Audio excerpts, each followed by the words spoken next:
मैं आपका स्वागत करता हूं अपने YouTube channel new education guide पे।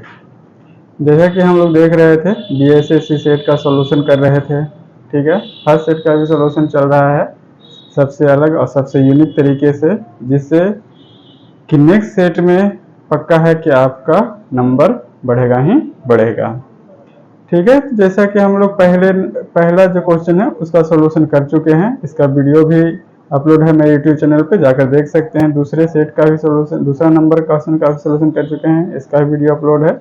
और क्वेश्चन नंबर तीसरे का भी सॉल्यूशन कर चुके हैं। साथ में हम एक क्वेश्चन नंबर 51 और क्वेश्चन नंबर 57 जो कि मैथ का है, इसका भी सॉल्यूशन वीडियो हम यूट्यूब चैनल पे लोड कर चुके हैं। आप लोग जाकर देखिए और उससे सीखने की कोशिश करिए। आज हम लोग क्वेश्चन नंबर 4 का सॉल्यूशन करेंगे। क्वेश्चन नंबर 4 क्या है कि राज्य के नीति निर्देशक तत्व के कौन से सिद्धांत महात्मा गांधी के दर्शन से जुड़ा हुआ है।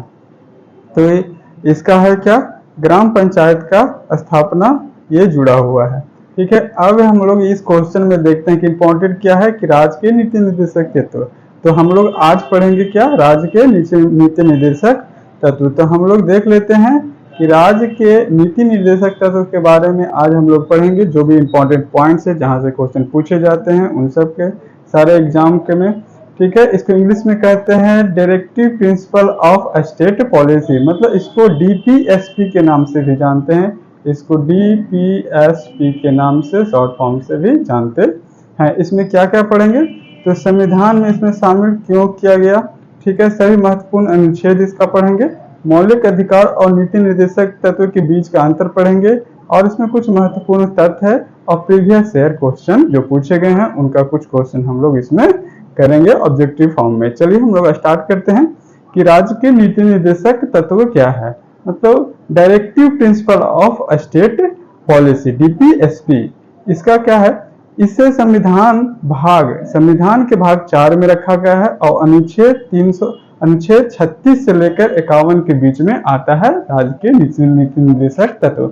इसे कहां से लिया गया है, तो ये संविधान आयरलैंड से लिया गया है। राज्य के जो नीति निर्देशक तत्व है वो आयरलैंड से लिया गया है। इसका मुख्य उद्देश्य क्या है, इसका मुख्य उद्देश्य है लोक कल्याणकारी राज्यों की स्थापना, मतलब ऐसा राज्य की स्थापना करना जो लोक कल्याणकारी हो। दूसरा है राज्य में सामाजिक और आर्थिक लोकतंत्र की स्थापना करना, मतलब समाज में जो हमारे राज्य हैं उसमें अच्छे सुचारू रूप से शासन व्यवस्था को लागू करना, ठीक है। आगे देखते हैं, कहता है कि संविधान सभा का सलाहकार BN राव जी का कहना था कि संविधान में 2 तरह के मौलिक अधिकार होने चाहिए। एक ऐसा मौलिक अधिकार हो जिससे हम भारत के नागरिकों को संविधान लागू होने के तुरंत बाद दे सके, और दूसरा एक ऐसा मौलिक अधिकार लागू हो जो कुछ समय बाद दिया जा सके जब भारत के पास पर्याप्त संविधान हो जाए। कहने ये BN राव जो संवैधानिक सलाहकार हुए स्टार्टिंग में, ठीक है, उनका कहना था कि हम लोग के पास 2 तरह के अधिकार होना चाहिए। एक, जैसे ही संविधान लागू हो उस तुरंत बाद वो सब अधिकार हम लोग के आना चाहिए, पास होना चाहिए। और एक दूसरा के जब लागू होने के कुछ समय बाद हम लोग को कुछ अधिकार प्राप्त हो जाना चाहिए। फिर संविधान सभा में चर्चा हुई और यह परिणाम निकला कि इसे हम 2 भागों में बांट सकते हैं। मतलब जो अधिकार जो BN राव ने कहा उसको चर्चा करने के बाद संविधान में यह निर्णय निकला कि हम इसको 2 पार्ट में बांट सकते हैं। पहला भाग 3 में और दूसरा भाग 4 में। पहला भाग में मौलिक अधिकार आते हैं, ठीक है, जो कि अनुच्छेद 12 से 35 है। और दूसरा भाग है राज्य के नीति निर्देशक तत्व जो कि अनुच्छेद 36 से 51 के बीच में आते हैं, ठीक है। आगे चलते हैं, आगे देखते हैं कि मौलिक अधिकार, 2 तरह के अधिकार हमारे पास BN राव ने बोला था मौलिक अधिकार। एक मौलिक अधिकार हो गया और एक हो गया राज्य के नीति निर्देशक तत्व। मौलिक अधिकार 12 से 35, ठीक है, और राज्य के नीति निर्देशक सिद्धांत कितना है, 36 से 51, ठीक है। इन दोनों में क्या अंतर है ये हम लोग देख लेते हैं। मौलिक अधिकार, इसे USA के संविधान से लिया गया है। इसे कहां से लिया गया है, तो USA के संविधान से लिया गया है, ठीक है। राज्य के नीति निर्देशक, इसे आयरलैंड के संविधान से लिया गया है। ये पहला आंसर। दूसरा अंतर क्या है, इसका वर्णन संविधान के भाग 3 में, मौलिक अधिकार भाग 3 में इसका वर्णन किया गया है, लेकिन राज्य के नीति निर्देशक सिद्धांत का वर्णन भाग 4 में किया गया है। इसे लागू करने के लिए न्यायालय की शरण ली जाती है। मतलब कोई भी अगर मौलिक अधिकार को हमको लागू करना है, जनता को उसको सौंपना है, तो सबसे पहले वो कहाँ जाएगा? न्यायालय में जाएगा, वहां से स्वीकृति प्राप्त होगी, तब हम लोग को मिलेगा। लेकिन राज्य की नीति निर्देशक तत्व को लागू करने के लिए न्यायालय की आवश्यकता नहीं होती है, डायरेक्ट वो सरकार हम पे लागू कर सकती है। ठीक है। अगला अंतर क्या है कि यह अधिकार नागरिकों को स्वतः ही प्राप्त हो जाते हैं। मतलब जो मौलिक अधिकार है ये नागरिक को स्वयं प्राप्त हो जाती है। ठीक है। और यह है कि यह राज्य सरकार द्वारा लागू किया जाता है। राज्य के नीति निर्देशक जो तत्व है वो राज्य के सरकार द्वारा लागू किया जाता है, और मौलिक अधिकार जो हम लोगों को खुद प्राप्त हो जाते हैं। अगला अंतर यह व्यक्ति के अधिकार के लिए है। यह हर व्यक्ति का अधिकार होता है, मौलिक अधिकार, और ये समाज की भलाई के लिए होती है राज्य के नीति निर्देशक। आगे चलते हैं, देखते हैं कि सभी महत्वपूर्ण अनुच्छेद इसमें देखते हैं। अनुच्छेद सबसे पहले 36 आता है, जो कि हम अनुच्छेद कहाँ से कहाँ तक है? 36 से 51 तक है। ये राज्य के नीति निर्देशक था, तो हम लोग अनुच्छेद 36 पहला पढ़ेंगे। इसमें क्या कहा गया है? राज्य की परिभाषा। इसमें दिया गया है राज्य की परिभाषा। ठीक है। कहता है कि राज्य के अंतर्गत भारत की सरकार और संसद तथा राज्यों, भारत की सरकार, संसद और राज्यों में से प्रत्येक राज्य की सरकार और विधानमंडल तथा भारत के राज्य क्षेत्र के भीतर और या भारत सरकार के नियंत्रण के अधिकार अधीन सभी स्थानीय और अन्य प्राधिकारी होता है। मतलब कि अनुच्छेद 36 में कहा गया है कि जो राज्य के अंतर्गत जो भारत सरकार है, उनमें संसद है, उनमें राज्य है और राज्य की सरकार है, विधानमंडल है, भारत में जितने क्षेत्र आते हैं जितना उनके नियंत्रण में है, उन सब क्या है? वो सब स्थानीय और प्राधिकरण रूप से भारत सरकार को प्राप्त है। ठीक है। अगला है अनुच्छेद 37 क्या कहता है? कहता है कि यह न्याय में परिवर्तनीय नहीं है और बाद योग नहीं है। मतलब अनुच्छेद 37 कहता है कि यह न्याय में परिवर्तनीय नहीं है और यह बाद योग नहीं है। ठीक है। अनुच्छेद 38 क्या कहता है? यह राज्य ऐसी सामाजिक व्यवस्था बनाएगा जिससे नागरिकों को सामाजिक, आर्थिक और राजनीतिक न्याय मिलेगी।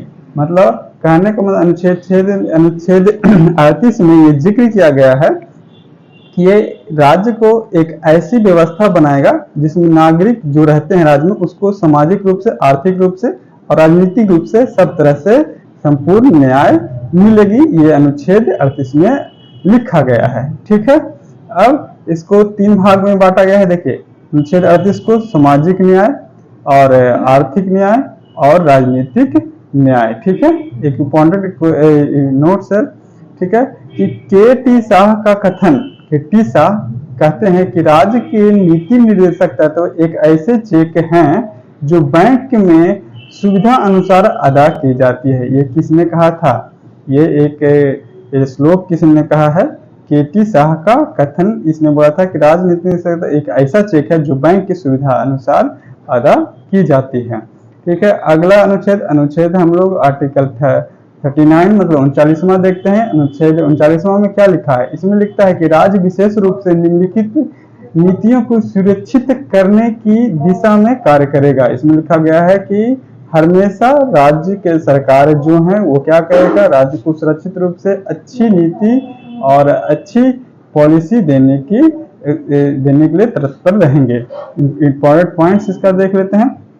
सभी नागरिकों को आजीविका के प्राप्त साधन अधिकार कराएगा। मतलब जितना भी नागरिक है समाज में उसको सभी को पर्याप्त रूप से साधन दिया जाएगा जीने के लिए। दूसरा है भौतिक और संसाधनों के स्वामित्व और नियंत्रण को सामान्य जन की भलाई के लिए व्यवस्थित किया जाएगा। अगला पॉइंट है कि कुछ ही व्यक्तियों के पास धन को संकेंद्रण करने होने का बचना। मतलब कि अगर कोई व्यक्ति धन का संकेंद्रण मतलब कि जमा करता है तो उससे इसमें बचाव किया जाएगा। अगला है कि पुरुषों और महिलाओं दोनों के समान कार्य के लिए समान वेतन मिलेगा। अनुच्छेद 39 में यह भी कहा गया है कि पुरुष और महिला दोनों काम करते हैं, एक ही तरह काम करते हैं, तो दोनों को समान वेतन दिया जाएगा।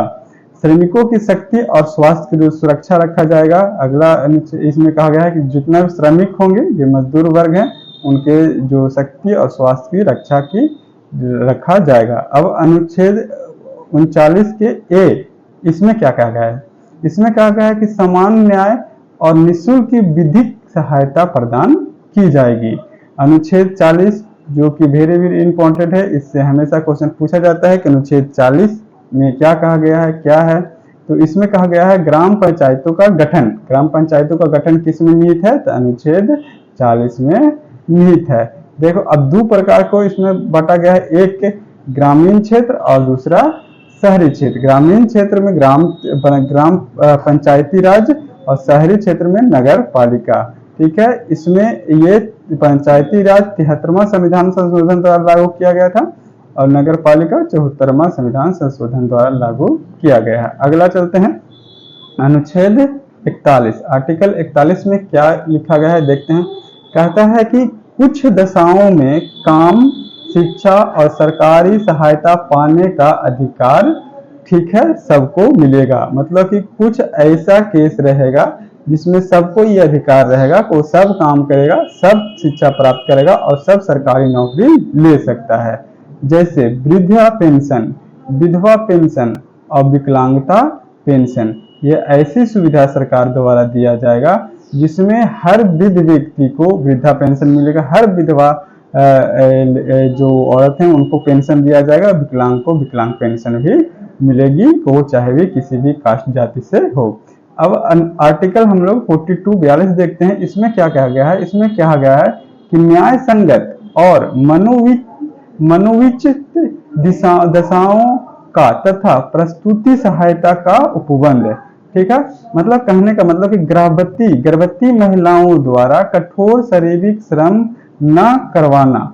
ठीक है, प्रस्तुति सहायता कहने का मतलब कि 42 में ऐसा कहा गया है कि अगर कोई महिला है जो गर्भवती है तो उससे हम कठोर परिश्रम नहीं करवा सकते हैं, उस पे कानून है। ठीक है, ये अनुच्छेद 42 में निहित है, उसके हम लोग प्रस्तुति सहायता करेंगे। ठीक है, अब अनुच्छेद 43 हम लोग देखते हैं। इसमें क्या कहा गया है? इसमें कहा गया है कि निर्वाह योग्य मजदूरी और कुटीर उद्योग का बढ़ावा दिया गया है।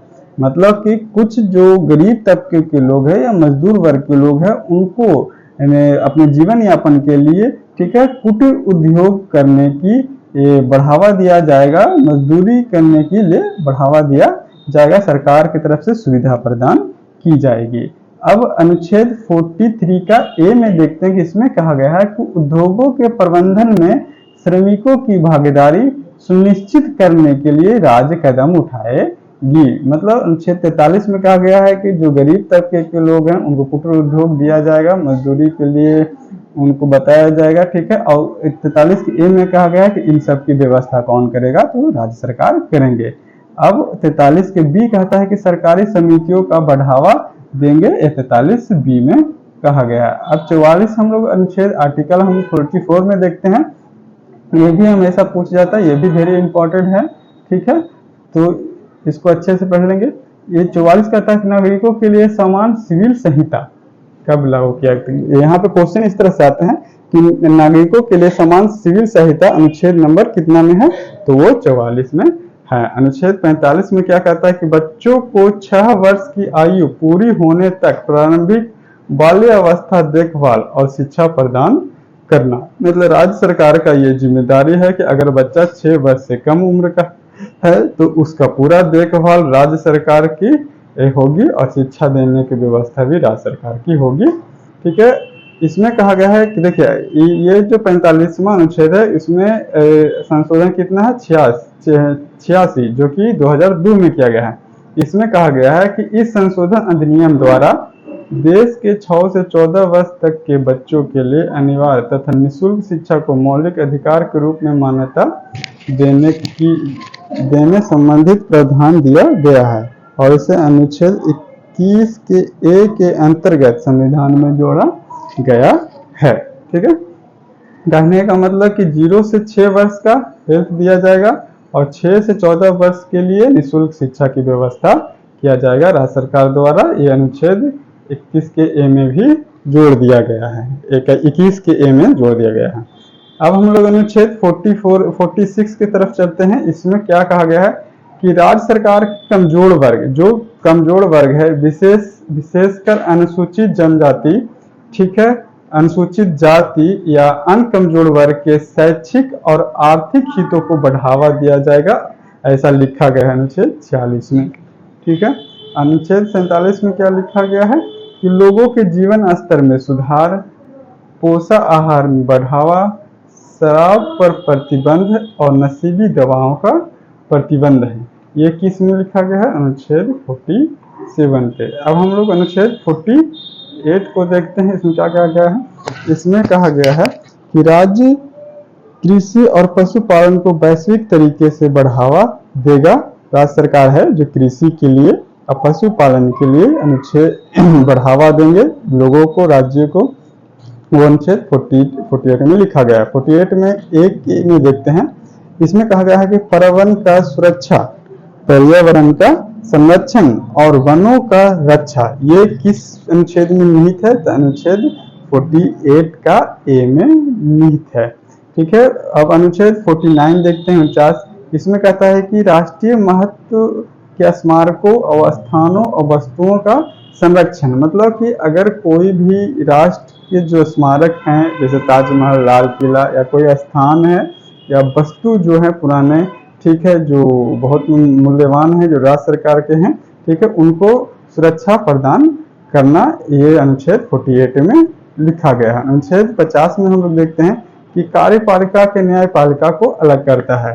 कार्यपालिका से न्यायपालिका को अलग करता है, अलग करेगा। ये कौन सा अनुच्छेद में है? अनुच्छेद 50 में लिखा गया है। अनुच्छेद 51 है। इसमें क्या कहता है कि अंतर्राष्ट्रीय शांति सुरक्षा की अभिवृद्धि हेतु राज्य का प्रयास करेगा। मतलब कि अंतर्राष्ट्रीय, मतलब अपने राष्ट्र में शांति बनाए रखना और सुरक्षा बनाए रखना, ये किस अनुच्छेद में लिखा गया है? अनुच्छेद 51 में। आगे चलते हैं। अब इसमें कुछ महत्वपूर्ण जो है एक लाइनर, वन लाइनर हम लोग देखेंगे। अनुच्छेद देखेंगे। आर्टिकल 36 में राज्य की परिभाषा, 37 में न्यायालय नहीं जा सकते, न्यायालय नहीं जा सकते। अनुच्छेद 38 में समाज और आर्थिक राजनीतिक न्याय। अनुच्छेद 39 में राज्य कुछ नीतियों पर कार्य करेगी, जैसे पुरुष और महिलाओं को समान कार्य के लिए समान वेतन देगा, ठीक है, समान जीवन यापन, ठीक है। अनुच्छेद 39 के ए में निःशुल्क विधि सहायता। अनुच्छेद 40 में पंचायत का गठन। अनुच्छेद 41 में कुछ देशों में सरकारी सहायता का अधिकार, जैसे वृद्धि पेंशन और विकलांग पेंशन दिया जाएगा। अनुच्छेद 42 में न्याय संगत और मनोवांछित सहायता दिया जाएगा। गर्भवती महिलाओं का श्रम नहीं करवाना। अनुच्छेद 42। अनुच्छेद 43 की निहित योग मजदूरी। अनुच्छेद 43 की ए श्रमिकों की भागीदारी। अनुच्छेद 43 की बी सरकारी समितियां। अनुच्छेद 44 समान सिविल संहिता। अनुच्छेद 45 6 वर्ष कम आयु का देखभाल। अनुच्छेद 46 कमजोर वर्गों का हितों की रक्षा। अनुच्छेद 47 पोषण आहार की बढ़ावा का शराब का प्रतिबंधन रोकना, शराब को रोकना। अनुच्छेद 40 पशु का संरक्षण। अनुच्छेद 48 के ए पर्यावरण और अन्य जीवों का का संरक्षण। अनुच्छेद 49 का राष्ट्रीय स्मारकों का संरक्षण। अनुच्छेद 50 का कार्यपालिका से न्यायपालिका का अलग। अनुच्छेद 51 में राष्ट्रीय शांति। आगे चलते हैं, देखते हैं। अब क्वेश्चन पे आते हैं। प्रीवियस ईयर का कुछ क्वेश्चन हम लोग यूज करेंगे, ठीक है। तो प्रीवियस ईयर का कुछ क्वेश्चन में देखते हैं कि कौन से राज्य इनमें से कौन से राज्य के नीति सिद्धांतों को सम्मिलित नहीं है? मद्य निषेध है, काम का अधिकार है, समान कार्य के समान वेतन है, सूचना का अधिकार ये नहीं है राज्य के नीति निर्देशक सिद्धांत के अंतर। तो आंसर ये होगा। अब कहता है कि भारतीय नागरिकों के लिए एक समान सिविल संहिता प्रदान करने की बात कही गई है। ये अनुच्छेद क्या कहा गया है? 40 में। अनुच्छेद 44 में। 40 में क्या है? पशुपालन ग्राम पंचायत 40 में है, ठीक है। आगे हम देखते हैं भारतीय संविधान का कौन सा अंग समाजवादी व्यवस्था स्थापित करने की प्रेरणा करता है? तो ये कौन सा करता है? राज्य के नीति निर्देशक सिद्धांत। अगला क्वेश्चन है भारतीय संविधान में राज्य नीति सिद्धांत कहाँ से लिया गया है, तो ये आयरलैंड से लिया गया है। अगला क्वेश्चन है, ठीक है, भारत संविधान के किस अनुच्छेद में राजकीय नीति से सिद्धांतों का उल्लेख है, तो ये 36 से 51 में है। अगला क्वेश्चन है, संविधान में राजकीय नीति निर्देशक तत्वों को शामिल करने के पीछे क्या उद्देश्य है, तो इसका उद्देश्य है सामाजिक, आर्थिक और लोकतंत्र की स्थापना। आगे चलते हैं। अगला क्वेश्चन है कि नीति निर्देशक सिद्धांत है, क्या है, एक बाध्य योग है। अगला है कि निम्नलिखित में से किसने राज्य नीति निर्देशक सिद्धांतों को बैंक सुविधा अनुसार दे उत्तर कहा गया है, तो ये क्या है, किसने कहा है, केटी शाह ने। अगला क्वेश्चन है कि राज्य के नीति निर्देशक सिद्धांतों में से किन अनुच्छेद का संबंध अंतर्राष्ट्रीय शांति और सुरक्षा के लिए है, तो अनुच्छेद 51। अगला है, आगे देखते हैं कि संविधान के किस अनुच्छेद में न्यायपालिका का कार्यपालिका से अलग पृथकीकरण कौन सा है, तो 50 में, अनुच्छेद 50 में। ठीक है, सामान्य कार्य के लिए समान वेतन भारत के संविधान में सुनिश्चित किया गया है, यह है क्या, राजकीय नीति सिद्धांत के अंतर्गत आता है। भारत संविधान के निम्नलिखित अनुच्छेदों में से कौन सा अनुच्छेद राज्य सरकार को ग्राम पंचायत, तो ग्राम पंचायत अनुच्छेद 40 है। ये हम लोग कुछ ऑब्जेक्टिव क्वेश्चन भी देख लिए। आज का ये वीडियो कंप्लीट हुआ। आप लोग को ये वीडियो देखने के लिए बहुत बहुत थैंक यू। इसी तरह वीडियो में बने रहें और BSSC सेट का सॉल्यूशन करते रहें। Thank you.